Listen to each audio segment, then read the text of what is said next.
Well, let's get down to business. I just got done watching Alice in Borderland 2, and I have a lot to say. So if you haven't watched my video on Alice in Borderland Season 1, please do that now. Link is in the description. Or you can navigate my playlists and see my Thoughts of Mine playlists, and you'll find it somewhere around there. I hope you enjoy. Today, we are talking about Season 2 of Alice in Borderland. I did a very, very, very thorough breakdown of Season 1 with pictures and mispronunciations. So I do hope you watch that before you watch this, because I am going right into the meat, boy. So if you don't get the references, you gotta watch the first video. So Season 2 begins immediately. I love when it's immediate. I don't like when time went by and like, what are we supposed to gather from this? I like that immediately. It's right as the dirigibles are pulling up, just at the end of Season 1, where there's the face cards they got to deal with. So if you know, like, suits, there's going to be face cards for every suit. Let's just play back real quick for a refresher. The heart suit represents a play with your hearts, kind of like the very worst, absolute worst type of game you can be in. The clubs is a team game. Diamonds is a wit and intellect game. And the spade is a physical game. So that's where we're at. There's dirigibles flying. So where each dirigible is where that face card person is.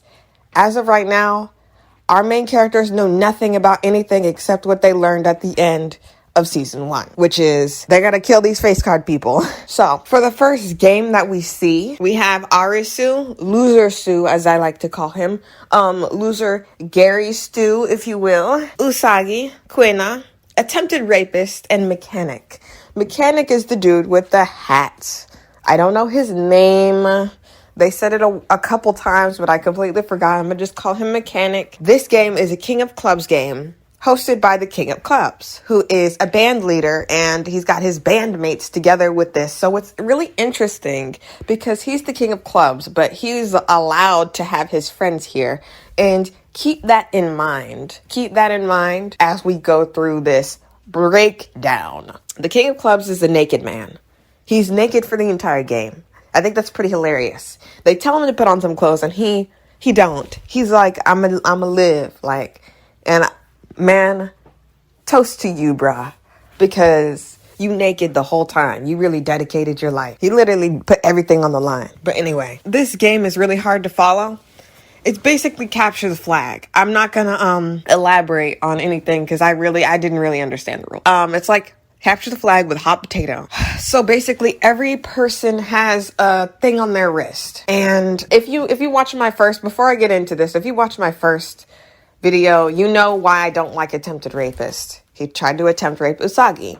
And the fact that happens again, there's a lot of problems. But when we get to there, I'll explain what the problems are specifically. So basically, everybody has these bands on. And everybody has a certain amount of points that they can distribute evenly or not evenly. So the bandmates do it evenly. They've got this thing where they're like all for one for all type situation, and that's whatever. But I think the reason why a lot of people didn't like the beginning of this season is specifically the bandmates, because they're very good sports at losing, and it's a little crazy. It's kind of like, what? Are you on drugs? Were you on drugs when... I can't spoil. I'm not going to spoil it till it's time to be spoiled, okay? But this is a spoiler review. So go watch Alice in Borderland Season 2 if you want to, but this is for after the people, after the fact, after you watch it. So our team, the loser team, I call them the loser team because they got Arisu. Arisu is the worst main character in the world. Anyway, literally they distribute the points between the fastest people and the slowest people. And then Mechanic is the base keeper. The base keeper is the only one that's kind of just sits there and guards the base. And what's his face? Shitari gives up his life, and they play some sad band music. Shitari, I think, is one of the band members, because they were doing good. There's also these points. In order to get points, you have to challenge people, touch them, And whoever has the most points, because you can't tell how many points they've got. So someone could have all of the points, and it's like you duel, and it's like kind of like duel. So whoever has the most points will get 500 points, not all of their points, which is what I thought, but it's only 500 points. So they duel, but all of the band members pull up at their thing, because if you touch it, then you take, I don't know how many points, but you take a lot of points from their flag post. And Mechanic has a choice. He can either let them all live and them lose, or he has to touch someone, but he has to be touching the pole. So he touched somebody and the pole, because once you touch the pole and somebody else, they hit 0. And also you can't hit 0 or else you die. So that's what happens. He kills the dude, and the band members are like, man, well, oh well. But they care, but they don't. Like, they care, but they're like, well, he gave up his life, so we better not let him die in vain. So they're pulling it up. They're trying to find some actual points now. Even though it just seems like it was a little laggy. This literally, I'm telling you right now, this game lasted like 3 or 4 episodes. It was kind of like very, very lagging on. And I wouldn't mind, because there's like a nude dude, but like they ain't show no nudity. Like they just show booty, and it's just like, whatever. This is Netflix, bro. Like, why can't you show something on your own streaming service? But whatever. Anyway. They're literally prepared to die, supposedly. They're all like a single unit because they're all bandmates. Arisu is such a nothing burger of a main protagonist. This proving changing a female protagonist into a male doesn't always work. See? The reason why I have such a big problem with Arisu is, for one, he's the basic loser, and they make it seem like, oh, you're just a basic loser at the end, like, spoiler. They make it seem like he's a basic loser, and it's kind of like, psychological as to why he's such a basic loser. But I don't care. I don't give a F. You should have made Arisu a woman. A woman. A girl. But, let's just go on this little sidebar note here, okay? So there's this thing about whatever Nickelodeon is talking about. Female characters don't sell well, da-da-da-da-da. And I'm just like, I think that's really interesting. It's funny. How can wage gap not exist? How can negative impact on women not exist if women things don't sell well? Everyone is indoctrinated into the rules and regulations of misogyny. No one wants to see a woman succeed. Not even women. That's where we're at right now. This is despair. We are in our own borderlands. I can't stand Dr. Phil, but he's only said 2 or 3 things that I've agreed with wholeheartedly. One of them is, you keep going until. And people are like, oh, this doesn't work. You keep going until, bro. Until. The next thing that he said that I agree with is, you don't, under any circumstance, put your hands on a woman in anger ever. And then the last thing that I agree with him on is, you cannot fix the problem until you identify and accept and acknowledge the problem. The problem being, until women, femmes, are seen as equal to men in masks, I don't see, quote unquote, women characters, girl characters working, because everyone's going to say they're gross just cuz. You have Arisu here, useless scumbag, but nobody, I've seen so many reviews of Alice in Borderland. No one talks about how Arisu is the weakest character. No one talks about how I could literally close my eyes and point to any random character on the screen, and they have more charisma, more uniqueness, more nerve, more talent than Arisu does. Arisu makes constant mistakes, and one might say, oh, it's solely because he's the main character. He's got to make mistakes. Everybody makes mistakes. Everybody has those days. Y'all love to pull out Hannah Montana until it's time to be Hannah Montana. Now, let's just switch Arisu with a girl. Y'all would be calling her all types of stupid. Y'all would be calling her, oh, she's just being carried through the plot. Literally, at the end, I'm letting you know right now, the ghosts of Karube and Shota tell Arisu that he had to get help with every single game he was in. Every single game he was in.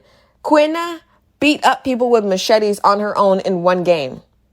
There are so many people I can tell you that they were in their own game. Even, oh my goodness, dude, a Goonie punched a big cat. You don't get more like unrealistic than that, all right? So let's not talk about realism here. If you think, like I said, if you think your mom's weak, if you think your sister was weak, whatever, that's your household, bro. Keep that in your household. Don't put that out on the silver screen, bro. Make these girls punch cats too. How is it more believable that a man is punching a cat in a fictional place, but a woman can do nothing but pass out and whisper some male's name so that he can come in knight shining armor and help her? Explain. Fictional place. Explain. You can't explain. I just hate that they did this. I hated seeing Harisu this entire time, and I had a score in mind, and 2 points are going to be taking off. One for Arisu being a useless nothing burger of a character. I'm not going to blame the casting. I'm going to blame the casting director. You should have made Alice Arisu, aka Arisu. Why'd you change him to a boy? Not misogynistic? Oh, it doesn't sell well? Interesting. Whatever. Yeah, shut up. And the other point goes to, you'll find out in a second. So back on track. Every other character, even villains, would make a better main character than Arisu. Literally, it's nothing burger. And people are going to literally be like, well, the ending, I'll talk about it when we get to the ending. I'm done talking about it right now. Okay, here we go. Here is the problem I have. Here we go with the rape equals tension scene. Usagi is almost raped again and knocked out again. Like, I just don't understand. Okay.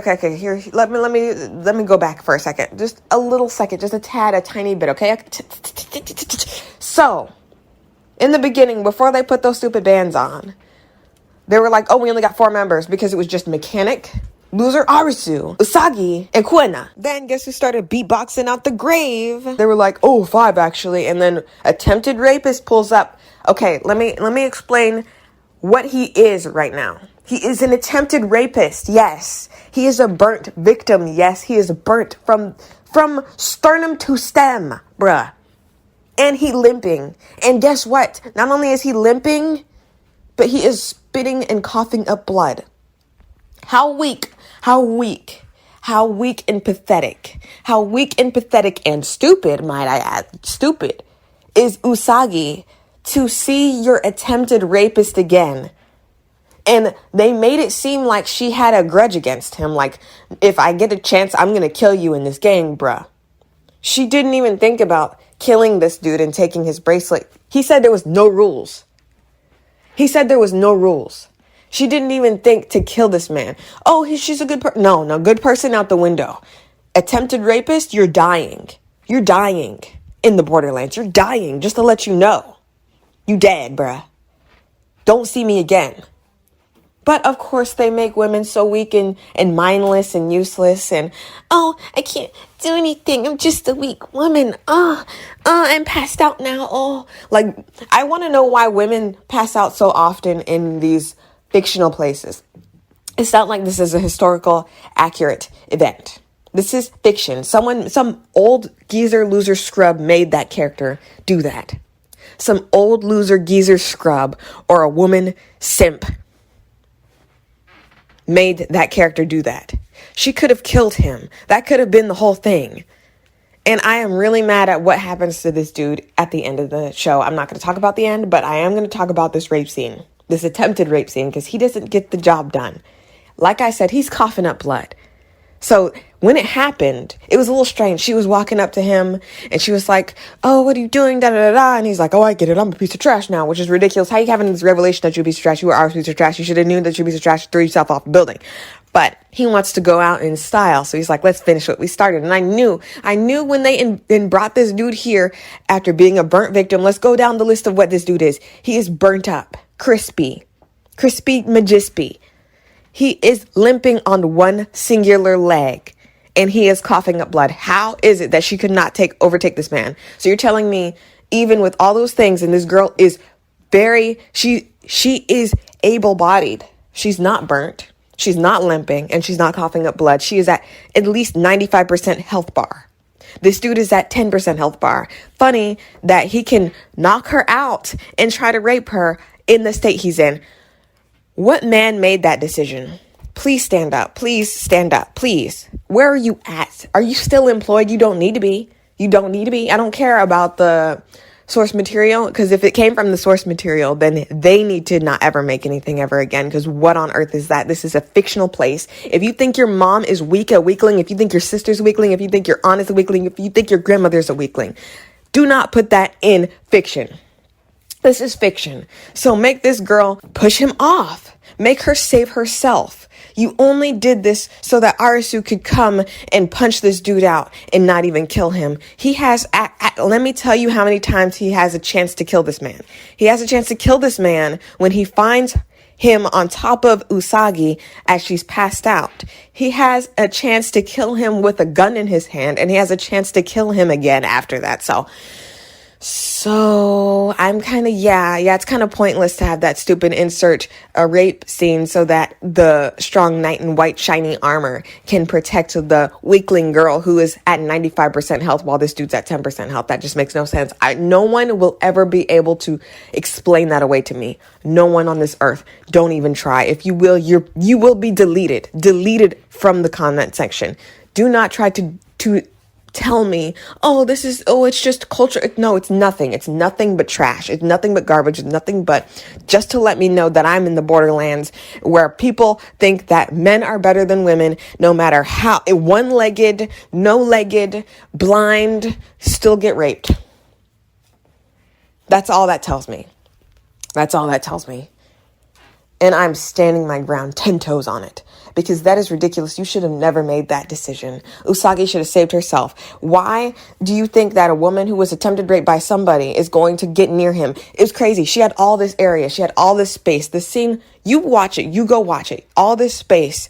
She's like, let's go. And she goes right next to him and pushes her shoulder against his. And that's how she got close enough to him for him to grab her and throw her down. With the last bit of his strength, he's going to try to attempt to rape somebody. He's scum. He's scum of the earth. He learned nothing. He learned absolutely nothing. He got burnt up, and there was nothing different about him. He was the same person that looked better. Like, if you've seen my video, the first video, I said that because this girl, everyone is Alice in Borderland, everyone is Alice characters, okay? So everybody is Alice characters. Cheshire is obviously the Cheshire Cat. Usagi is obviously the hare. She runs fast. So why didn't they just make her very lusty and change it up a bit to where she likes this dude and maybe regrets having sex with him because she likes Arisu, or it made him feel bad or something? Give her some, I don't know, agency. You give no women agency. They're either super stupid, dumb, I can't do anything, or they're super strong and heartless. Kuina is the only girl in the show that gets agency, gets to be strong, and at the most vital moments of this first game, she turns into a weakling and gets beat up. It's crazy. And let's say that's just for tension. They can't always win. Right? Totally understandable. But that still stands. Kuina is the only person that does not fall into that pitfall on the left and the right of womanhood within media, within television shows, within movies.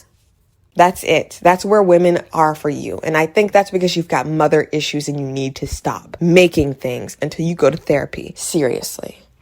No joke. This was pathetic. Why would you let your attempted rapist be right next to you? And okay, let me just say, okay, maybe she thought that he was weak and wouldn't do that and he was on their side, right? Right? Maybe? No woman thinks that. You don't know women. You've never met one. You've never touched one. You've never talked to one. We see our attempted rapist. We do not sit next to our attempted rapist. We do not cooperate with our attempted rapist. Maybe someone who is stuck in the sauce might, perhaps, but fight or flight. She did neither of those things. She did neither of those things to a man who was at 10% HP. So who is responsible for this outcome? I ask one final time. Who wrote that into the script and shot that and said, yep, we did a good job today? You should be ashamed of yourself. I have fully explained why that scene bumps this season down 1 point. I have very clear-cut explained to you why that is unacceptable in a fiction place. I think it's crazy that Usagi is almost raped again and knocked out by the same person. It's crazy. It's not like it's a different person. It's the same dude. It's the same dude. Make her turn into Sleeping Beauty Snow White, like literally, as if women have smaller brains and one tap and we're out. Men never get knocked out like this, half as much as women do. And when they knocked out, no one tries to rape them. And I will discuss the scene with Arisu and that other girl, okay? I'll explain that. That was made by a man too. Try to make the balance even when it's not. It's not. Because like I said, this dude tried to attempt rape that girl twice. This is super annoying. In the end, the ragtag team led by the king of clubs, Nude Man, loses, of course. The game is lost for them. And the friends, bandmates, or whatever literally don't even care. They just chilling like, yep, okay, that's fine. And it's all because Arisu's like, let me shake your hand, brother. And he didn't say, well, we can shake our hands after we beat the game. He's like, let me just shake your hand. He's like, you'll lose. And he thought that he was putting everything on his line. Like, he said something like, put your life on the line, like Louis Serra from Resident Evil 4. He said something. And he was like, oh, that moved me, so let's shake. Turns out he broke the dude's arm, who was the mechanic, because in his past, he broke somebody else's hand by mistake. So he wanted to like, give up his life for his friends because he's like, oh, I don't deserve to live. And that's sad. R.I.P. to a real one. But he has his bracelet in his pocket. And so when they fight, he takes the points back. And they win with like 1 second on the clock. And that's how Arisu wins the game for them. Well, actually, there was a point in the game where everybody gave up. And Usagi was talking about, I ain't giving up. I'm leaving. I'm getting out of here. Y'all crazy. So she starts finding items because there's these items. If you find them first, then you get points as well. That's another way to get points other than battling someone by touching them or collectively gathering points together, holding hands, even though if you running up holding hands, like ain't nobody going to sit there and wait for you. Like, get out of here. In my opinion, this was the worst game of season 2, but it only gets better from here. It was really cool that he was naked the whole time. That was a cool part. What I don't like is the fact that attempted rapist is still alive. It just proves that they could have killed him, took his thing, or at least broke his arm, and then did the same thing without losing a guy that's actually useful because he's a mechanic. He could have got some car running for them. But yeah, attempted rapist is still alive. We lost a real one, and Usagi's still stupid. You made her stupid. I don't want to call her stupid. I want to call her very intelligent, but I can't because she's stupid for being right next to a attempted rapist, close enough to where he can grab her. That's a stupid thing. Yes, stupid. That is a stupid thing. So they die. King of Clubs is no more. Light struck from above, killed. They were hardcore at first, but lackadaisical, honestly. But still hardcore. And they gave him grace. If the girl lost it for them, they'd call her all types of B and H. I'm telling you right now. There was one band member that was a girl, and if she lost it for them, they would have been like, you such a stupid idiot. But they have grace for the nude guy because he's nude. Arisu, like, it takes forever. It takes forever for this dude to die, by the way. He's sitting there, and they're walking and talking. And now that I know what the ending is, I completely understand why this happened. I completely understand. I completely get it. But Arisu asks the Noon Man if he will win their freedom if they win all the cards, or the games. And if I'm being honest, he has the answer. Knowing what I know, and if you've watched the final season, or season 2, I don't know if it's the final season, but he has the answer. He knows the answer. But he said that keep playing and you'll find the answer, which is the truth. But he could have just said the answer, because he knows. We know by the end, he knows. He doesn't give him a full right-on answer. Ultimately, they have to keep playing to know what will happen to them, which is what they were going to do anyway. So it's like, wow. And the funny thing about this is the whole reason why they're at this King of Clubs is because Arisu's like, well, the man will know, the king will know everything. The Jack and the Queen know Jack, squat, and the Queen is just a queen. She's a woman. She's got a smaller brain. She doesn't know anything, which is funny because the only person who tells them the truth is a woman. Just to let you know. Arisu is a misogynist. And that's why he I cannot wait to talk about the ending. I can't wait. I cannot wait, I swear. Arisu, despite being the main character, is weak and gross. I hate him. I wish he was Usagi and the roles were reversed. I wish that into existence. Like I said, the score for the bandmates is so cool and sad. Like, I got a little sad at the end, The music that they play is really cool. Rip bandmates, no regrets. The other games kill everyone instantly, but the bandmates are killed so slowly, and they get such a chance to talk about how much camaraderie they have with each other and whatnot. It's like crazy. The kills are so delayed, so we can be sad, but I'm not that sad. I'm not that sad. They still have to keep playing, so I'm just trying to figure out how a burn victim who tried to rape the same girl twice and spat up blood couldn't be beat by that same able-bodied, very fit woman. Or why he's still alive. Like I said, knowing the end, I understand why he's still alive, and I'm really mad at Arisu. I'm going to let you know right now, it's Arisu's fault. It's his fault. So they're down a teammate who gave up his life and his hand because he took someone's hand by mistake in real life, like I said. And the attempted rapist is still alive. So that's what we're dealing with right now. I wish that dude was just, I don't know, Usagi's love interest. She willingly had sex with and maybe regretted it, like I said. Why does sex always have to either be devious or dangerous? It's never because someone is lusty and horny and wants to do it and leave that interaction without a scar.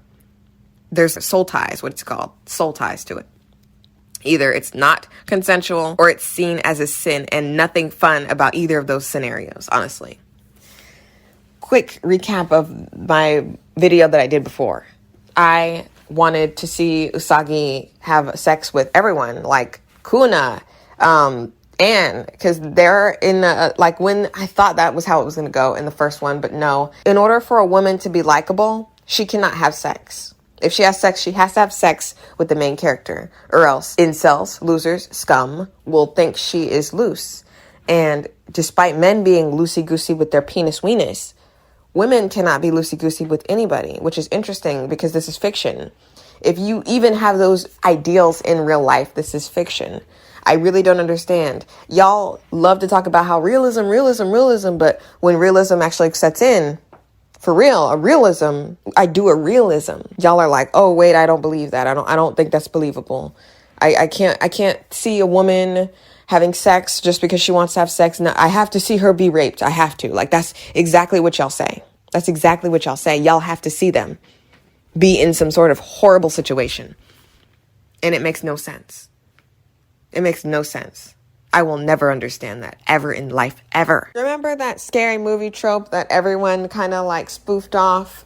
If the teenagers or if a group of people had sex, they were the next to die. It had nothing to do with the man.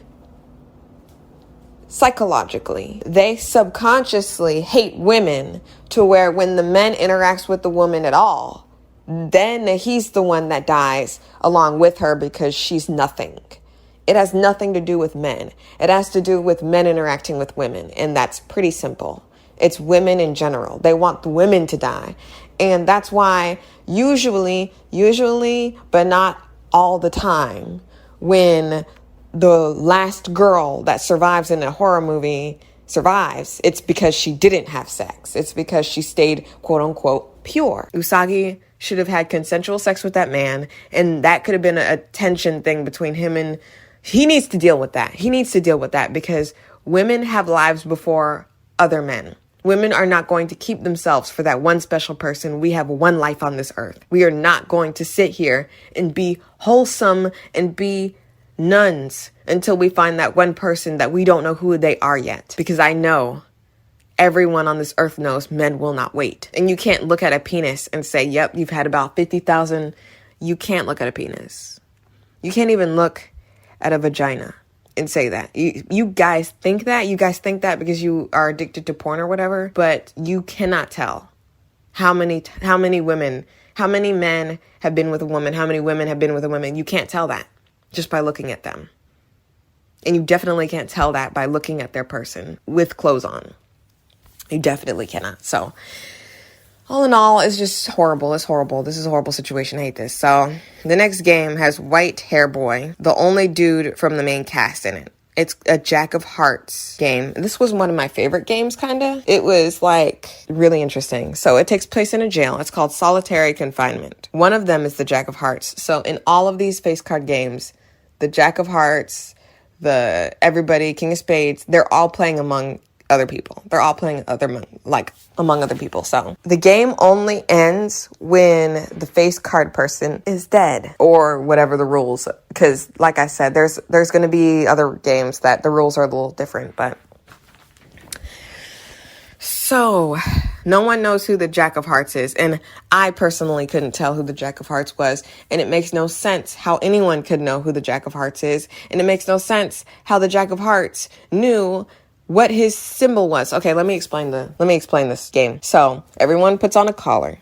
This is like Saw, legitimately. The second Saw movie was this situation. So I will be like doing my best Saw impression. Dun dun dun. Dun dun dun dun dun dun dun dun dun dun. Dun dun dun dun dun dun dun dun dun dun. Today you will have to have a collar, and on the back is a suit, a diamond, a club, a heart, and a spade. You cannot look at your own back. Looking at your own will be immediate game over. But if you trust those around you well enough, these complete strangers, you will survive. Each round is 1 hour. The last 5 minutes will be dedicated to your alone time. In your own cell, you will be asked, what is your suit? If you are correct, your door will open and the next round will commence. If you are incorrect, immediate game over. You have food in here for days, years, decades. So the game will continue until the Jack of Hearts is killed. However, you cannot kill the Jack of Hearts. His incorrect answer must be what loses the game for him. Let the games begin. Dun dun dun. Dun dun dun dun dun dun dun dun dun dun. So basically, like I said, the suits are on their back. They can't see it. The collar, you have to just trust everyone around you to give you the right answer. That's where we're at right now. Oh my goodness. So this dude, we know he's living. We know he's living, right? But I think it's cool because Alice in Borderland does a really good job at making steaks where you know there ain't no steaks. There ain't no steaks here. We vegetarians. Like, honestly, like straight up. They trying to give us vegetarian meal. There's no steaks here. We know the only person that's coming out, which is funny because I thought the only person was going to be him, but it's not. It's not. There's like 3 people that survived this game. And I think that's really interesting because it kind of sets off your expectation. So literally, the collars with different symbols, they must enter the right room. So there's a room that they have to enter, basically. You have to go into solitary confinement. You have to enter a singular room, and then it'll say, what is your symbol? And basically, You're going to have to tell them what symbol you have. And if someone's lying to you, you die instantly. If you get it wrong, you die instantly. There's no way to guess because they change each round. So you'll never get the same one twice. So you kind of can guess after the first one. But I mean, you get the same one twice, but you don't get it twice in a row, is what I'm saying. So if I get hearts, it'll switch to something else. It will not be a heart again unless it's the next turn after that. So I didn't really check, but maybe perhaps it's going in order, but I don't know. I would have to rewatch the show to see if it was going in any type of order, but as far as I'm concerned, it's random. Within this game, they can eat, do whatever they want, but kill. But I guess you can commit violence. I thought there was no violence, but you can't kill them. It's obvious whoever made this show or made the manga or whatever this is based on sees sex as an evil act. Literally, the reason why I say that is because there's this girl who was having sex with this guy, and it had to be some degradation sex. It had to be hold your neck, killing you sex. It literally is ridiculous. It's insane. There's been no sexual interaction that was just not that. It was violent. It was always violent. In one of the scenes, Arasu and Usagi have this moment in the bath, but I don't even know if they have sex. I have no idea because it's so dark. It was so dark I couldn't see nothing. Have no idea if they have sex or not. But like I said, he's a nothing burger of a loser scum with no redeeming qualities. The only way a woman is liked by a fan base is if she is literally Saint Jude, Saint Teresa, Saint everybody, Saint, closes her legs tight, is victimized a million times, and never fights back. That's how y'all like them. Weak. So you can talk about how weak they are. It's crazy. It's insane. And before y'all start throwing Daenerys Stormborn, a House Targaryen, Mother of Dragons, Breaker of Chains, yada yada and all that, women who do have it all end up like Daenerys Stormborn, a House Targaryen, first of her name, Mother of Dragons, Breaker of Chains, whatnot. They turn crazy, too gluttoned for power. Have y'all seen Dark Phoenix? Do y'all even know what anything is? When women have all the power, when women have all the sex, they die in the end anyway. They never live to old age like that. They're always gonna die. Like, it's crazy. So there's this girl in here who is with this mob boss. I'm going to call him a mob boss because I don't remember his name. And he's manipulating her. And Cheshuya literally talks about, oh, she's being manipulated. And da-da-da-da. And he's talking to this dude who's really nice. And he's going to die. That's his partner. He has the only dude in here that's not going to backstab him. So he has him for a while until he's like, I can't do this anymore. I don't want to kill anybody. Because basically, as long as everyone tells the truth, nobody dies. But nobody gets to leave either. So people start killing people, and it's like basically it's a race to see who can lie the best. So everyone who sees that somebody was with them and they die, that means they know they lied, so they lied to them. And everyone keeps thinking everybody's horrible. And there's this girl who's like a Betty Sue, who's running around with a smile on her face and a dress. And she's got everybody in this group, and she's like, let's kill them, let's kill them, let's kill them. And you think that she's going to be the Jack, but I don't remember a Jack being a woman, which is ridiculous because a Jack can be a woman. I don't understand why a Jack couldn't be a woman, but it's not her. She's a red herring. She dies. And I thought that was cool because, like I said, they change the expectation. They subvert the expectation, not like Game of Thrones subverting expectations, giving the Iron Throne to a chicken. You know what I mean? But the illusion of stakes are here.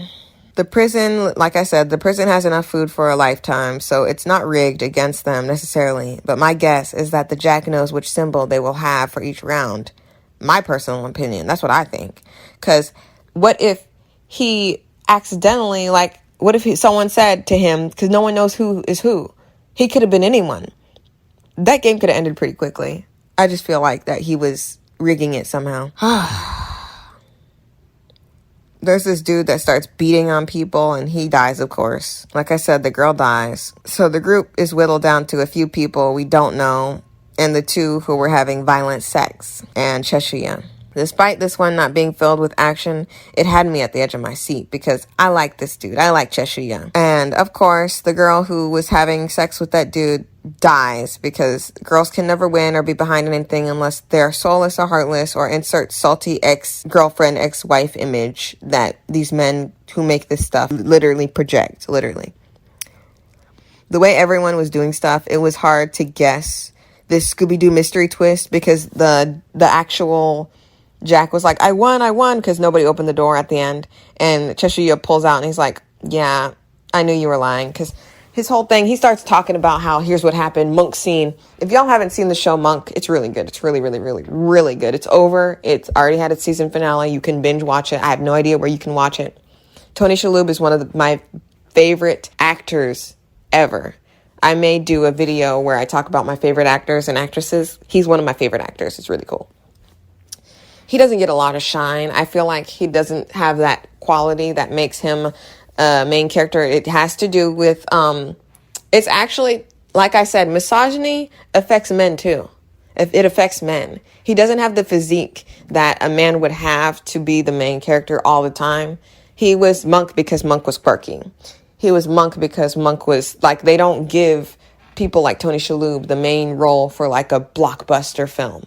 He was like Floop or whatever his name was. He wasn't Floop. He was Floop's minion in Spy Kids. So y'all know him. He was in Men in Black 2. I don't know if he was in Men in Black 2, but he was in Men in Black also. So yeah. But back to the scene. Basically, he's like, oh, I know you were lying, so I had a 50-50 shot, and I went with my gut. So he was like, Diamond, because he asked everyone, because like I said, he lost his partner. He had to ask everyone what his symbol was, so he just thought that everyone was lying to him. So he thought that, okay, so if the girl was lying to me and this dude was lying to me, then it's either diamonds or whatever. And he chose diamonds, and he lived, and then the mob boss was alive, and he was upset because he was like, well, I was actually telling that girl the truth, but she lied to me. And I don't know how he lived. And then there's this dude who's a killer. And Cheshire knew he was a killer because he saw him in the freaking paper. How do you know that this man's a killer? And knowing knowing what he does in real life, I still have no idea how you knew this dude was a killer. It makes no sense. You need to stop. Cheshire knows a lot more than it makes no sense that the decision he makes, it makes no sense. The reason why, like, I don't know. I'm not going to talk about it yet. But Cheshire knows everything, and he knows, oh, he's a killer, da-da-da-da. So everyone knows who the Jack of whatever is, the Jack of Hearts. So they basically torture him. They made it seem like they were going to cut out his tongue so that he couldn't say what his symbol was. But the dub implies that they just beat him and cut him up until he wanted to die. And I think it would have just been easier for them to just cut his tongue out. That would have been easier because then they wouldn't understand what he was saying and he would have died. But so the killer is on the loose, freaking murderer that killed 4 women actually. And mob boss is alive and they're out there somewhere doing devious deeds. And Cheshire left the prison. So that's the end of that game, right? That's the end of that game. Like I said, those people are on the loose, which means we have to worry about 2 dangerous people surviving. People see the games and this country as freedom from the real world. No taxes, no other problems, but people in the games, I guess. Flashes of people dead and acting crazy are shown because this is back in Arasu's time or wherever they're at. They like find this video or whatever. Arasu thinks if they win, they will become game makers rather than being moved and sent back home. What I hate most about Alice in Borderland is that Arasu is the main character. Like I said, I'm going to keep talking about this because it's like if I have to see him this whole time, y'all are going to hear me talk about why he's terrible. I think it's interesting how much grace men are given and like dudes are given in these mangas and these animes in everything. But a woman has one fatal flaw or even multiple fatal flaws. I think it's interesting how we can't just be people. We can't just be people with flaws. The flaws are what makes us Mary Sue. Interesting. the flaws are what makes us not the best woman. And that's what I think best girl is something I hate, because it's like, y'all know that you don't like women. You hate women. You want women to die. And the only way to be best girl is to be without desires, without sex, and only sex with the main character, or else you're a harlot. Interesting. That's so interesting. It's so ridiculous. I can't stand y'all. Y'all make me sick. I swear. Arisu is so boring. He's so boring. He's nothing. He's trash. It could be the actor, but I think it would have been better to see a female lead, a woman lead, doing literally everything Arisu did. Be a deadbeat loser who doesn't want a job. She could be that. She could be someone who does everything that Arisu did. But y'all wouldn't like them as much as Arisu, because woman knocks her down a billion pegs for y'all. It just makes absolutely no sense. This is pathetic. So Usagi's running around again. She needs to lift some weights so she can literally beat somebody. Like, if I was in there, I'd be lifting weights every day. I'd be lifting cars. I'd be doing something, because this attempted rapist is still alive. I would think he's gonna try a third time if you don't blow his brains out first. She won't be knocked out. Honestly, like, I just don't understand how you I don't get it. So in that video I was telling you about, a woman remembers the fireworks because she got a lobotomy or something.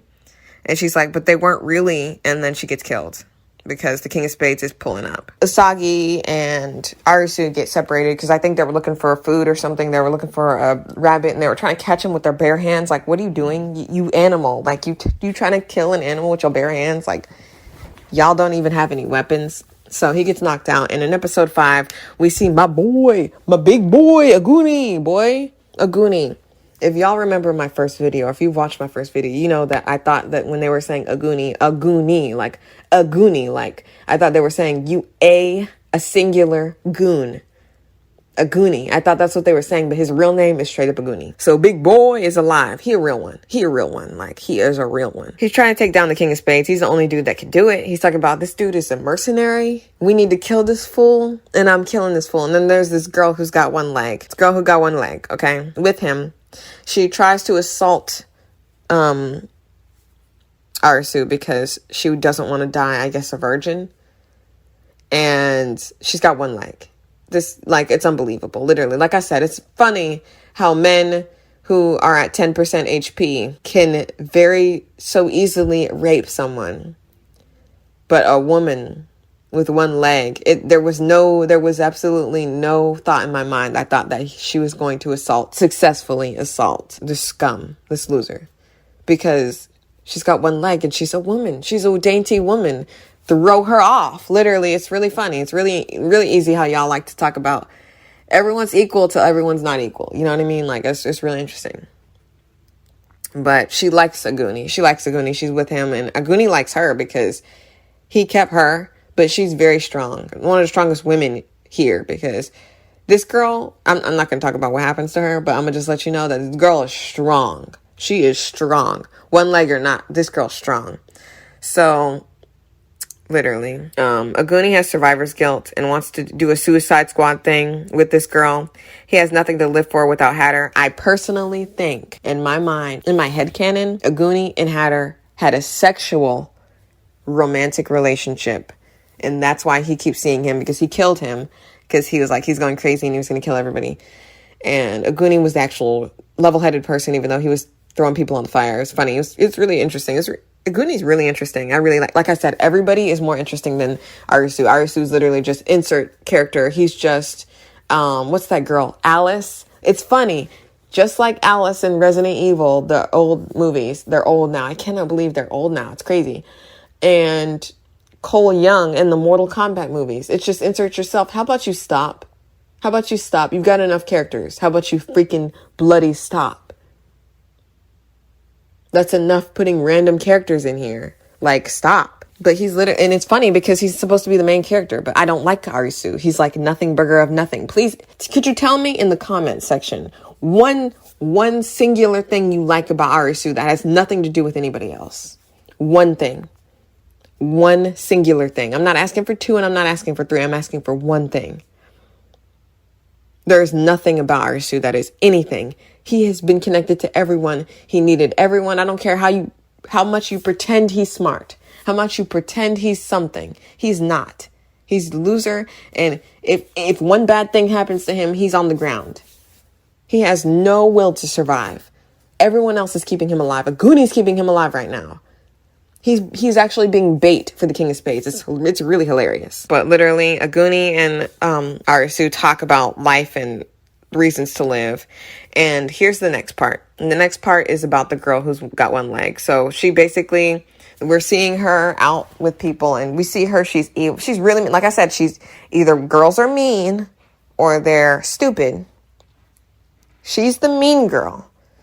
Like men really don't understand what women are, who women are. We're people. Hi, I'm a woman. I'm a person. I'm not mean or stupid. So you're going to have to come up with some other archetype, because this is so freaking annoying. I swear. It's so annoying. So this girl's a mean girl. Like I said, she's mean. She's got mama issues because her mom was a cheater and cheated on her father and died on this little thing. So that's her problem. And then another girl to hate. Here we go. A little cheater girl. Yeah. Here we go. So she sees the fireworks, and then she's all of a sudden in a game. It's got 17 people, and it's the 7 of spades. She survives, literally. And there's this doctor guy that I'm letting you know right now, he never comes back. It's a doctor dude. I thought he was going to come back. I thought he was actually the King of Spades. Me personally, I thought he was the King of Spades. I thought he was the King of something. Jack, maybe. But he's nobody. He's literally just a plot device to get this girl where she is. Which in hindsight is one of the weakest points of Alice in Borderland Season 2, because now that we know what Cheshire does, he should have been the person that helped her with her leg. Honestly, I'm telling you, this doctor dude never comes back. Either his stuff was cut or what. He should have been cut entirely. He's just some cloaked figure that helps this girl. It is understood from what I gather, he rapes her. What I gather, that's what happens. Tell me if I'm wrong. But he says there's a price or whatever. He's going to help her. And she's like, I'll do anything, fix my leg. And I'm just to assume, yet again, a woman is supposed to be assaulted. Yet again, she's assaulted. Why do these women in fictional places have to worry about being assaulted and killed? Why? Don't talk about realism. If we were talking about realism, all the women wouldn't be unlikable and the men actually be cool. This is in your mind. I just want to let you know this is in your mind. This is all in your mind.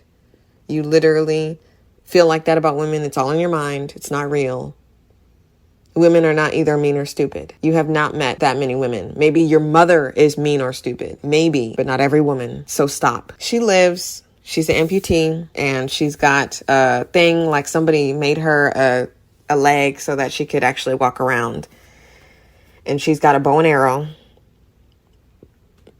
And Aguni and the girl who survived the 7 of spades, like I said, she lost her leg, and I think some of her fingers, because she's got her hands bandaged up. I don't know if it's because she's using the bow and she doesn't want it to hurt, but like I said, she tries to rape Arisu because she doesn't want to die a virgin.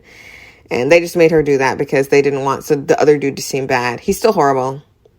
And like I said, she's got one leg, easy to be thrown off. Please stop. His life was never in danger.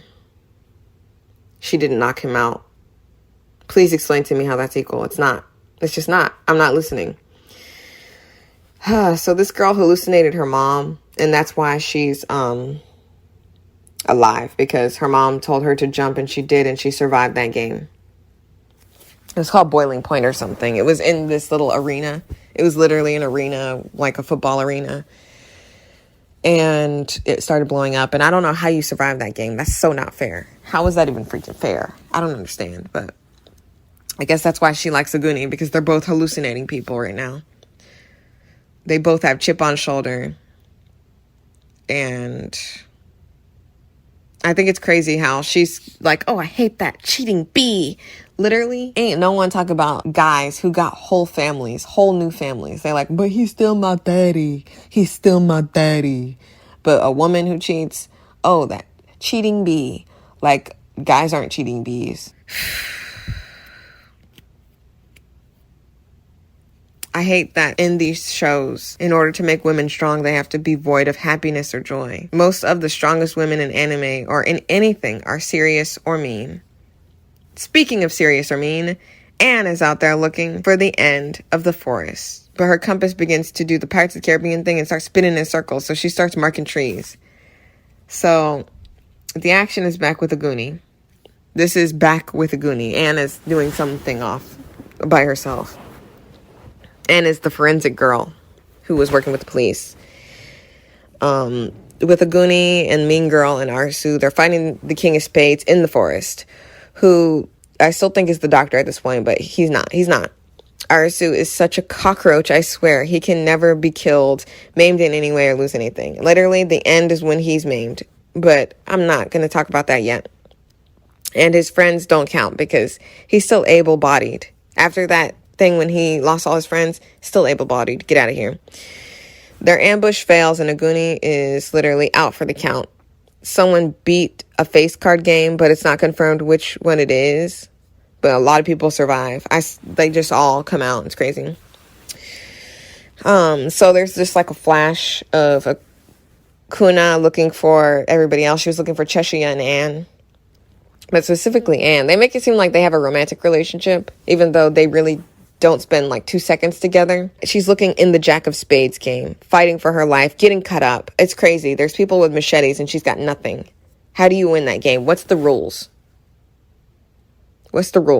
So Anne is out there hiking. I don't know why, because her visa might run out soon. She finds out that at the top of the hill is the mountains for miles, which makes me think it's not a real world, or at least a replica. Arasu reunited with Usagi. While she's got some kid now, she found out because she was looking for food. And some girl was like, well, I don't know where his family is, so here you go. Literally, take this kid. It's crazy. I'm not keeping no kid while I'm trying to survive. That's just it. That's just the end. But here we go. The only way for women to be liked at all, under any circumstance, at all, is if they're weak, motherly, and sexless. You have to be sexless. You cannot have sex. If you do, you are tainted. These are the rules of misogyny. So everything's on the board right now. Usagi is best girl to the incels, what the incels like to call best girl, because she's a motherly woman who is also stupid. She is very stupid, bringing this kid along. His visa's about to run out, so she's like, I'm gonna protect him. Girl. So the next one is the Queen of Spades game. It's like tag with blue and red teams. And I thought it was going to be chess, but it's not. They made it seem like it's going to be chess, but it's not. I was so expecting to see chess. I would have loved to see chess. I know the rules of chess, like it, but it's not. It's not. Just to let you know, it's not. So it's tag. There's these buttons on the back. You got to tag them. Whoever has the most amount of people on their team wins. And let me just let you know right now. The Queen's side has 4 people. Eventually, throughout this game, she tells them, you want to be on my team so you live. If you're not on my team, you'll die. That makes no sense when all they got to do is be on the other team. There was more of them. It's crazy. It's so crazy. They're like, let's split up. And you know who had the great idea to split up? Arisu. Arisu, the genius, we're supposed to think he's a genius. If I were in this game, the little boy would be in the middle. Everybody would be holding hands, clutching around in a circle, kicking, because there's only 4 people. Separating makes you weak. So congratulations, Arisu, you did it. You lost them point. You lost everybody on your team. Everybody, literally everybody. It's by the grace of Jesus, God, every single Buddha, every single one, everybody pulled up so that they could win this game. And there's the queen. This is something that I didn't say. There's a queen where she can't be tagged in or out. She's on that team for good. And the Queen of Spades makes the kid the queen so that he doesn't have to participate. And I thought that was cool of her to do. But what it made them do was, if they wanted to live, they literally would kill the boy. And she said, if you are on my team when the time runs out, you do not win this game. You will not win this game, but you will survive. You can survive in here and your visa will never run out. That's a really stupid deal. So for those guys that's like, oh, yeah, we can live in here. Yeah. What? You are out of breath after sprinting for like 5 seconds. How are you going to play this game? And how are you going to win? And also, when you came in here, there was only 4 people. So what makes you think that she's not going to kill everyone and just leave 3 people because the 4th being her? What makes you think that?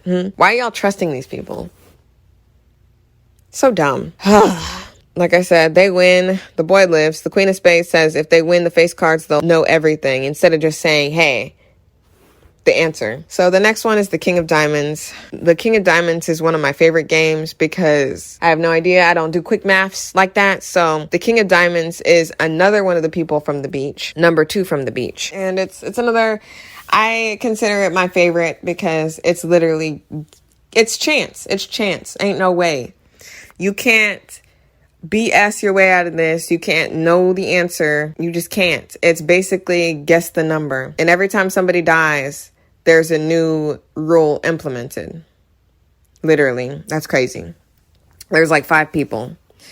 So if I'm remembering this correct, there's a number that's chosen randomly, but the number is times 0.8 and everyone starts at 0. So you have to stay above -10 or you die. This is crazy. It's crazy. White-haired dude literally chilling in this crazy situation. He's always has the worst ones. This is like the worst one. Like, this is the worst one. But supposedly this dude from the beach, the diamond dude, he was only at the beach because he was interested.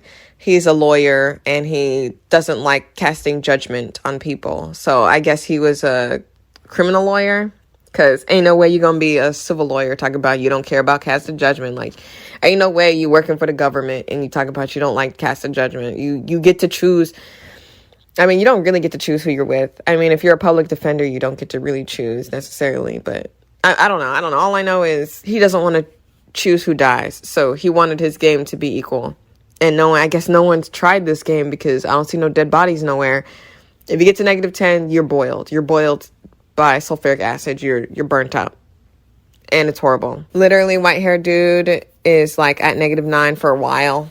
And dude is at -7. And the new rules, as people die, implement something to where there's 2 points to where it'll kill you and stuff. And down to the count, down to the wire. Like, if you watch nothing else, I suggest you watch this one game. Because it was really cool. It was really cool because it's like, you don't know. You don't know who's going to win. And Cheshire literally shows the dude his number so that he can either choose. Because it's like the whole thing is like choosing anything above 40 is pointless because only times that by something and it can only be as high as something else.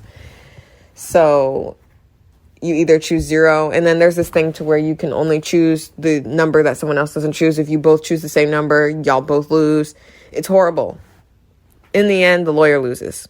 Because he chooses to kill himself because he doesn't want to kill somebody else. The only reason why he made this game the way it was is so that he didn't have to decide who died. But he still decided who died. Like, he's talking about, it's for my ideals. Like, shut the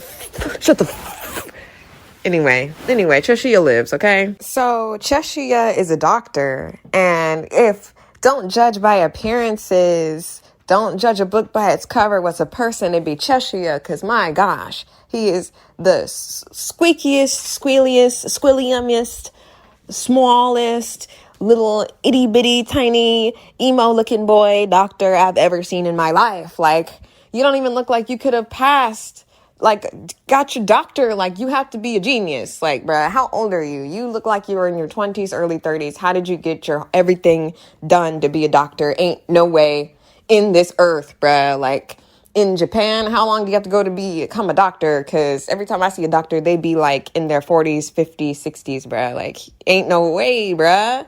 You look like you just got off the middle school bus, bruh. Like, what's going on? Like, we learned that Cheshire was a doctor and the whole reason why he's got regrets and stuff, it doesn't really matter. They try to shoehorn in something at the end, spoiler, as he's laying on the floor dying. make it seem like, oh, I was always scared, da da da da, like I'm always angry, like with the Hulk, how they try to do that thing where it's like there's a revelation. But either it's the dude's acting, which I don't blame him. I really don't blame him. He was a really good character, but like I feel like the writing failed him because we don't know what's up with him. Like, you still got people talking about, oh, he could be this, he could be that. Like, it shouldn't be that ambiguous. Like, we learned that Cheshire was a doctor, and he made the choice to tell a little boy he couldn't get his transplant and live, and he died. That's what we're supposed to assume. They barely show this. They, like, go over 2 seconds of his life. He's in a lab coat. Like, we're supposed to believe, like, this dude could be a doctor for real. Like, let's just be honest. Like, let's just be really honest with ourselves. I feel like his story could have been better. We got a lot from him. And that's all that I can say. We got a lot from him. Got a lot less from Quina. Even though we got a lot in the first season. A lot of people are complaining that we didn't see a lot of Quina this time around. But I'm like, she got a lot in the first season. So, the next game after that is Queen of Clubs game. It's called Target. It's literally basically dodgeball on a beam, bruh. You on a beam, bruh. Anna and Quina finally are together, and they beating A and kicking booty. Clubs are team games, whatnot, but I explained that in my first video. It's been a while. It's dodgeball, like I said, on a beam. They show others going on, like the Jack of Clubs looks like rope climbing, and Jack is among them. I don't know how you're supposed to know who he is. It just doesn't make no sense if you don't tell them. And something of diamonds is like mahjong, and nobody we know is in there. Nobody we know, and nobody we ever see again. The other one has an animal chasing people. It's like the King of Hearts. Flee the Beast. Another big cat chase thing. Aguni's not there, so ain't no cat getting punched out. He punched a big wild cat, bruh. Aguni is the one. Like, he is the one. Like, he's the chosen one. He should have been the main character. Like, I would have loved to seen Aguni the whole time, but that's it. Everybody's chilling. It's the last game, the Queen of Hearts and the King of Spades. Those are the last ones. So, Attempted Rapist creates his own gun game, and no one seems to be in a rush to kill this loser. No one's shooting him, and then Cheshire is talking about, because it's Cheshire, Arisu, and Attempted Rapist. And Attempted Rapist is coughing up blood, mind you. Ain't no one rushing him, ain't no one shooting him. Literally. Arisu's like, I'm not gonna fight you. Like, okay, Mr. Wholesome dude, your life's on the line, you scum. You filthy, dirty scum. I feel like it's more insulting to sit there and act like you're some higher above thou when your life's on the line. And then, like clockwork, this makes me even angrier knowing the end. But Usagi pulls up, and Attempted Rapist is like, oh, I forgot about you. You didn't forget about her. You tried to rape her twice. You didn't forget about her. And then he starts shooting. But like I said, it could just be dub doing something different. I didn't watch this in sub, so I don't know exactly what they said, but that's what they said in dub.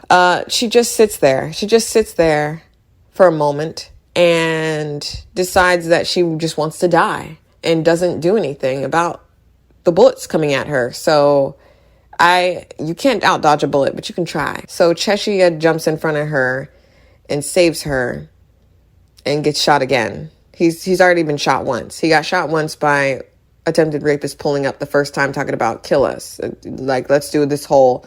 he wanted to do Fortnite in real life. And Cheshire was like, oh, Arisu, don't you have a bone to pick with me? Because he did try to have him killed at the beach because he was trying to gain the trust of the beach members, the higher ups, and he was just trying to survive. So no, he shouldn't have a bone to pick with you because that was just him trying to survive. Like, everyone's trying to survive.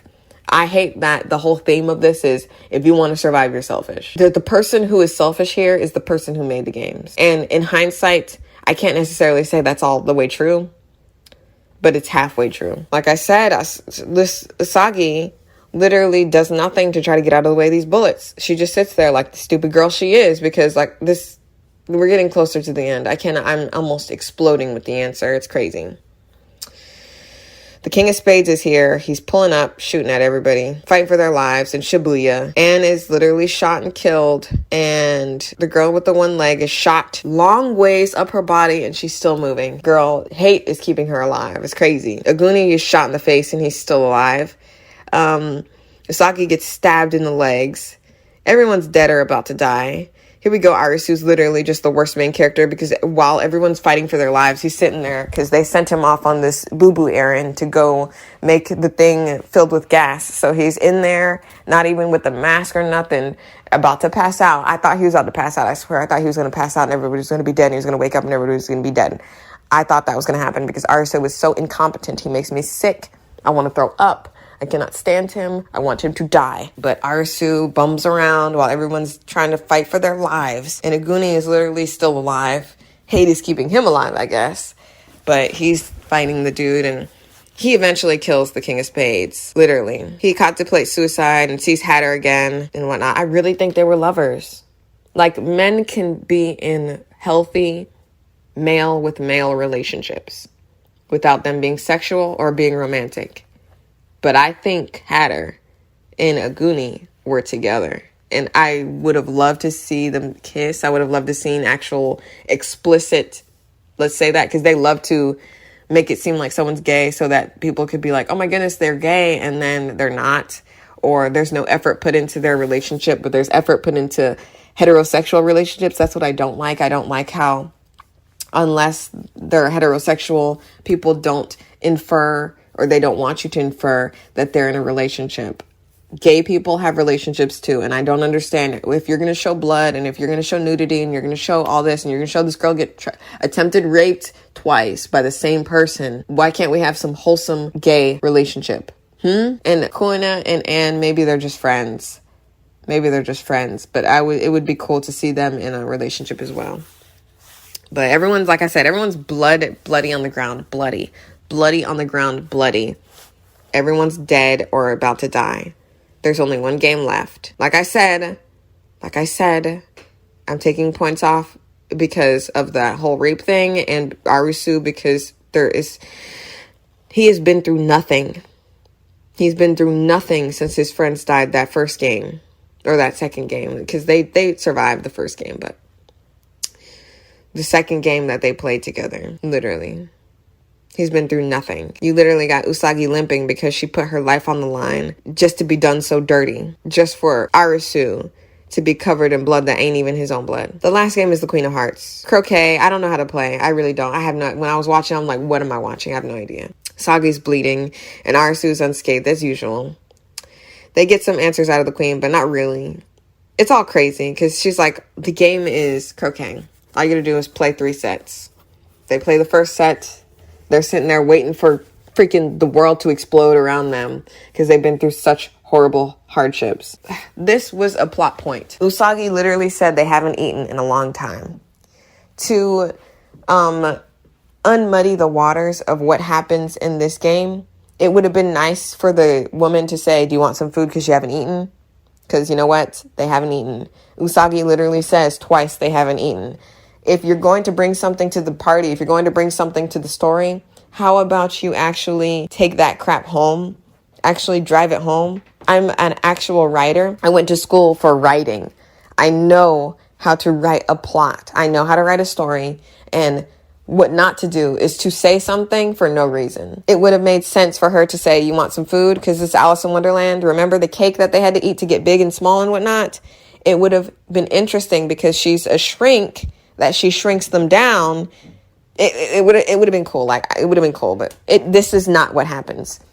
After the second set, when nothing has happened and they're just playing croquet and that girl's bleeding on the floor because she got stabbed repeatedly by the King of Spades in the leg, old girl sitting there bleeding, the Queen of Hearts is like, oh, you know what? I just want some tea. I just want some tea right now, instantly. You say no tea, instantly. They're sitting there like they're going to lose the game. She's like, oh, it's a tradition for croquet. So I'm to assume if this isn't what she said in the sub, I'm to assume from the dub that they have to drink the tea or they have to indulge her in this tea party before finishing the game. But no, the rules said if you forfeit, I'm like, are you forfeiting, ma'am? Because that means we win. Are you forfeiting, ma'am? Ma'am, are you forfeiting? Because That's interesting, because if I had to go use the bathroom, you'd be talking about, are you forfeiting? But I knew this wasn't going to be just some regular thing. At this point, there's literally an hour left in this show. And like, what are you going to do for a whole hour? You know what they did for a whole hour? They had Arisu sitting on the ground for a whole hour. For a good 30 minutes, he was sitting on the ground. That was unbelievably unacceptable. That was crazy. And I was not moved by this whole thing. This whole thing is crazy. So he's like, enough of the games. Tell me what's going on. Since they haven't eaten, I don't understand why they didn't drink the tea. When I was watching with my mom, she was like, the tea's poisoned. And I'm like, I would have drank the tea, because the games usually have something to do with everything. So I would have drank the tea. Maybe I would have died, maybe. But all I know is I feel like the answer was in the tea, but they did not drink the tea, nor did they show on screen that they drank the tea. So them hallucinating now makes no sense, but they are hallucinating. They are hallucinating. First, she breaks their resolve by saying, oh, this isn't real.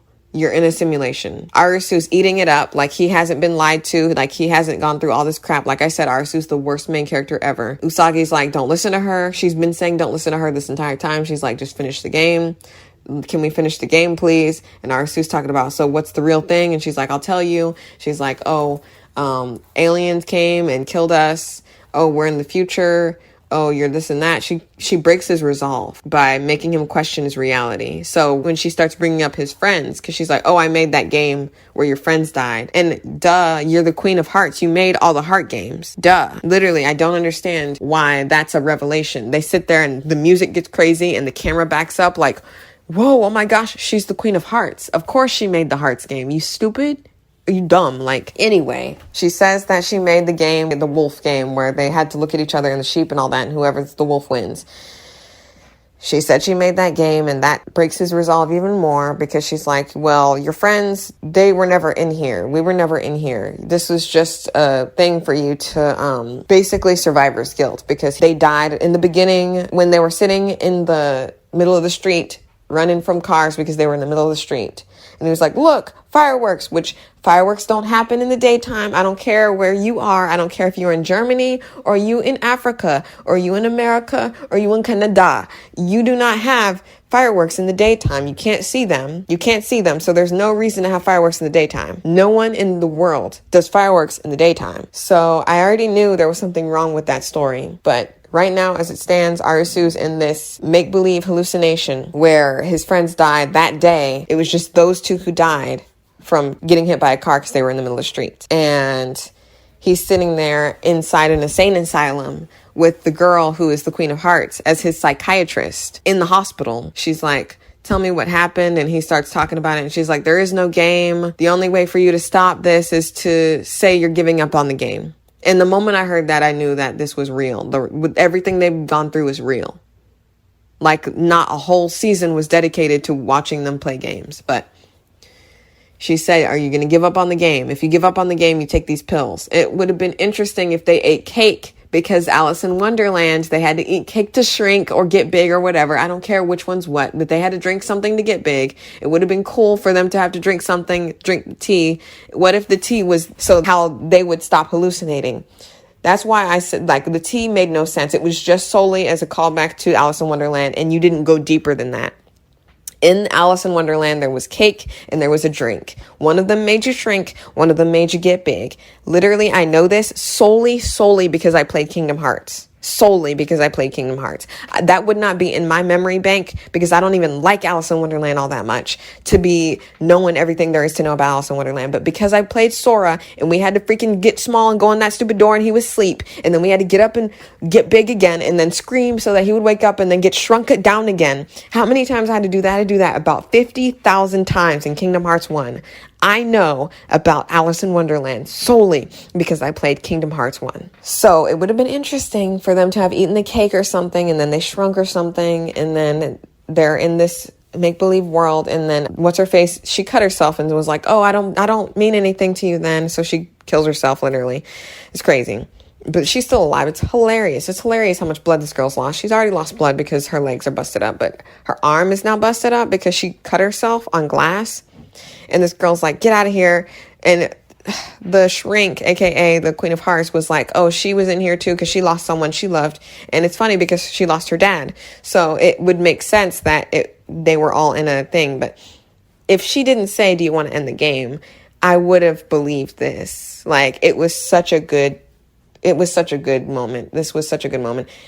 What I didn't like I said, was Arisu sitting on the ground for 30 minutes. I'm telling you, I kid you not. He was sitting on the ground for 30 minutes as the whole world changed around him. Like, it was crazy because he was always on the floor sitting there, pathetic, garbage, and disgusting. And I hate him. I hate him so much. I hate Arisu. But so he goes past the pills that she said, take the pills and everything will be over. And he holds on to her and he says, I love you. And they have this moment and it's tender. And she's like, I want to see you every morning. And this is the funniest thing. It's crazy because it's like they knew that the heart games played with their hearts. Like I said, Arisu has to be the worst main character in history. And Usagi keeps whispering, and I hate that too. They make her seem so weak. Like I said, then a montage of places flash where Arisu does the classic emo fetal position on the ground that he's done like 3 times already. He's always laying down somewhere. The blood is insane. It's worse than Saw, like I said. I couldn't even watch those movies. But I'm fine with this for some reason. I don't know how. But all he's got to do is wake up, and he can't even do that. This part wasn't touching or sad. It was comical because Usagi is like saying all these nice things to him. Like I said, she was like, oh, I want to say good morning to you every day. And she was like, I want to climb a mountain with you. And then he says out of his mouth, he hasn't said nothing for a while. He says, right after she says, I want to climb a mountain, he's like, oh, just being with you is enough, which basically means I ain't climbing no mountain, girl, I ain't climbing no mountain. Like, even after all this, he doesn't say, yeah, that's cool. He literally has to say, I ain't climbing no mountain. Like, just being with you is enough because I ain't climbing no mountain. Like, he literally said that like crazy. But literally, they get up, they're like, all right, this is enough. So they get up and they're back in that place because they saw, literally, this was one of my favorites. This was one of my favorite games. Literally there was a picture of them playing croquet, and that's how they come back. They look at the picture and they're back where they were. She is still bleeding on the floor, and old girl gives her a tourniquet for her hand or her arm because she cuts it, and she's like, oh, I'm moved. I'm so touched and moved. I'm so touched. So she continues the game until nighttime. I don't know how they see, because I couldn't see. It was too dark. And she wins. But they win because all they had to do was play 3 games. They did not have to win the game. So technically, this is like the first game they officially lose. But they win anyway. And she's like, well, you're going to have 2 choices at the end of this. She still doesn't even tell them. What's going on. But she's like, well, you're going to have 2 choices now. You completed all the games. So good luck to you. And she gets killed by the little thing from the air, the little laser that has been killing people this whole time. And literally, the fireworks go off, and the voice that is always talking to them is like, you have 2 choices. You can either have permanent residence in this country, or you can go back to your own world. And obviously everyone says they want to go back to their own world, except literally the killer from that other game with the solitary confinement says, we staying. Like, the other dude was like, we staying. Like, I guess they together now, because they were right next to each other. They like staying together. Like, they were like, okay, I guess we staying here. No one else says they're staying. Aguni is alive. Somehow he got shot in the head. It's crazy. It makes no sense. But girl with the one leg is alive. She's holding on to Aguni. I guess they're lovers now. I don't know if they're just friends. Like, women and men can be friends or whatever, but like, I don't know. They just make it seem like they're together. And Cheshuya is so annoying. He's like, I think I'll go back, maybe. Like, bro, what you mean maybe? Like, get out of here. Like, he seems like he would be a good face card. He would kill everybody. He would be the best face card in the world. But Cheshuya says he wants to go back, and attempted rapist wants to go back too. So we start seeing what actually happened. So here's what really happened. When they said, oh, look, fireworks, there was no fireworks. And what I thought, it was a missile. I thought somebody hit Tokyo, but it was a meteorite, supposedly. It says a meteorite hit Tokyo, even though it looked like there were 3 of them. It looked like, it looked like it was freaking bombs. That looked like a bomb. But I guess it was a meteorite because that's what they're saying. That's what the dub says. I don't know what the sub says. And I did not have the sub on. So, meteor hit Tokyo. They weren't fireworks, just like the girl said. So, in this timeline, people literally died from the meteorite. Everyone who died in the game died outside. The minute his heart stopped, Arisu's heart stopped, was months in the game. He was in the game for months. The Borderland took him. That's what his brother said. And it's crazy because it's like Borderland. Everyone who was hurt was really hurt. That girl lost her leg. Aguni is in a coma, and Anne was killed, but she was brought back because Quina said that we're going to go back together, and she held her hand, even though she was already dead on the floor. A lot of people lived. Like I said, Cheshire, the little boy who she saved lived. That was really cool. No one seems to know exactly who everyone is, because that girl with the with one leg, she literally was like, I don't know this dude, but he's cool. Like she literally is like, I don't know this dude, because she's like, oh, do you know him? And she's like, nah, I don't know this dude. But she liked him. Hopefully they get together. I really want good for Aguni. Aguni is like a good character. I feel like he doesn't want to live because he doesn't have Hatter, his lover, anymore. But literally, having this all be just a dream isn't as cheap as it sounds. Literally, it sounds super duper cheap, especially since we've already been through this whole thing where it was something and it wasn't. But since it could be interpreted as purgatory or limbo, it's a lot less cheap than you think. I suggest you watching this show. It's really good. Like I said, there's only a few things that I don't like. With that being said, Arisu's mind made up scenarios where the girl he likes was almost raped twice. I had to take a point off for Arisu. Not only is he the worst main character to ever live, who is bland, he has no good traits, attributes. He made all this up in his mind. Like, if this is Arisu's mind that all this happened in, because no one remembers anything unless this was purgatory, which then it was out of his control. This girl was almost raped twice. And he kind of remembers things. He kind of remembers more than everybody else, because he goes to her and he starts talking to her and starts flirting with her. And they were all together. And in her broken state, he's going to form a relationship. That's not good. How about you just leave her alone? How about you just leave her the freak alone? She should not remember anything that happened, because that's selfish of you, Arisu, to try to bring her back to what happened if she doesn't remember anything. That is selfish of you. And no one will call that out, because he's a man and men can do whatever they want. But that is selfish of him to do that. And the last time was just so he could be the hero. Like I said, he literally didn't save her the first time. She saved herself, and actually the game started, and that's why she ran away, because everyone was looking at the screen because the game was happening. And the second time, it was so that he could be some hero and punch him out and not even kill him. You had 3 chances to kill that dude, and you did not kill him. Why? Why though? Why though? Why though? You can't answer quickly. Quickly answer, bruh. Of course not. You have no answer. You have no answer. I'm still penalizing this season for the unnecessary attempted rape scene that was unacceptable. I am sick of seeing women being raped or attempted raped for no other reason than to make another dude feel better. She doesn't seek retribution. She holds nothing significant against this burnt dude at all. In the first game of the second season with Nude Dude, Usagi looks at the burnt dude as if she intended to kill him, but she let her guard down and walked right beside this dude, rubbing elbows with an attempted rapist that tried to rape her already. And the worst part about that scene is she gives no fight against this man who is already 3/4 dead. Burnt, limping, coughing up blood. I don't know what else to say to make this any more clear.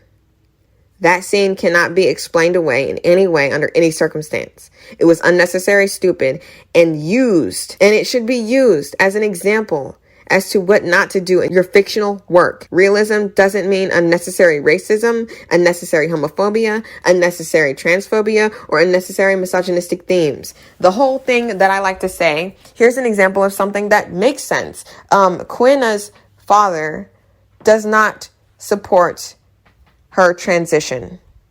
That was not unnecessary transphobia. That was character building. At the end, when she comes back to life and she's in the hospital, the father says her real name and not her dead name. That is what? Character building. That is whole collectiveness. That is great. That is awesome. You know what's not? The rape scenes didn't need to happen because he doesn't remember trying to rape her. He doesn't remember her at all. Like, it was pointless. It was pointless. It was just to cause tension at the moment. And it was unnecessary. If any of these things are in your writing, there better be a good reason. And because it's some loser with survivor's guilt's dream is not a good excuse. So, okay. Let's talk about the overall story. Alice in Borderland doesn't really have stakes. But the games take longer in this season, so it gives the audience the illusion of risk. I personally was fine with the length but I can tell that it was very intentional. The first game takes like 3 episodes this season. Drags a bit, but there's action, there's suspense, there's thrills that fill the fluff. I didn't like that everyone made it seem like it was selfish for anyone to want to live. It's selfish for whoever made the game, which I did my research in the manga, so spoiler, the Joker at the end that we saw at the end of the show is a real aspect of the manga source material. He created the games after the explosion, so everyone had a second chance at life. So from what I gather, I might be wrong. The people who died in the game, in real life, are gone. And the people who lived are still alive. Arisu's friends from the beginning, Shota and the other dude, are dead. So that can be used as proof. Overall, I didn't hate this season. I hate the fact that there was absolutely no reason for her to be attempted raped at all. She doesn't remember. He doesn't remember. So am I supposed to hold that against him? Am I supposed to hold that against him? Is he going to go out and try to attempt to rape somebody out in the real world? I just don't comprehend. I just don't get it. I really don't. But 2 points off. Yeah, 2 points off. It's an 8 out of 10. This season gets an 8 out of 10. I forgot what I gave the first season. So go back to that video and check that out. But it's an 8 out of 10 for those 2 reasons. The first reason, unwarranted, unnecessary, no excuse, rape scenes. For what? For what though?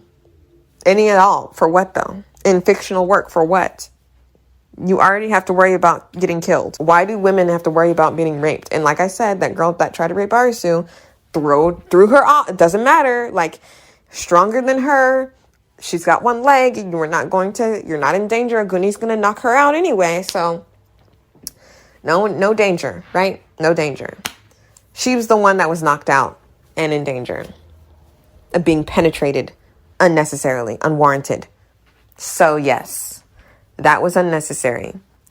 Arisu was the worst main character ever. And maybe if it's all in his mind, or maybe if it's all dream phase was sequence, that makes sense, supposedly only because it's his mind and he may feel bad about himself. Like I said, he's got survivor's guilt.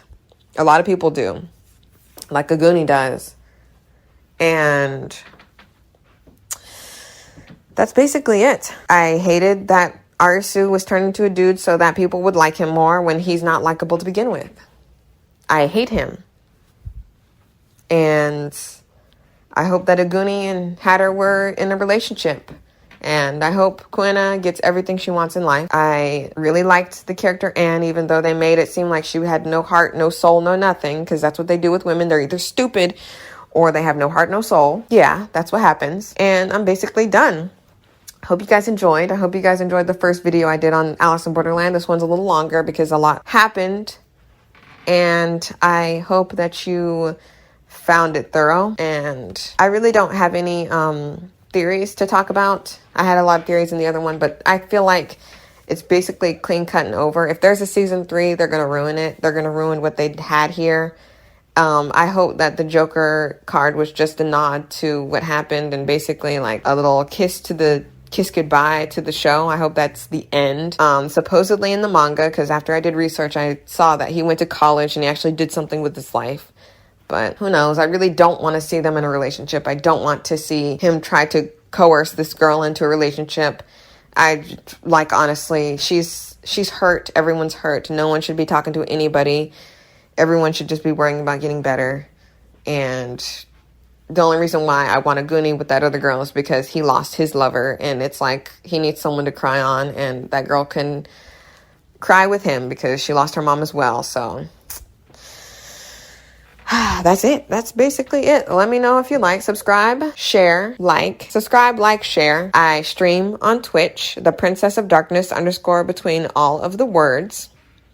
I have a TikTok now. I'm TikToking. I am doing the TikTok.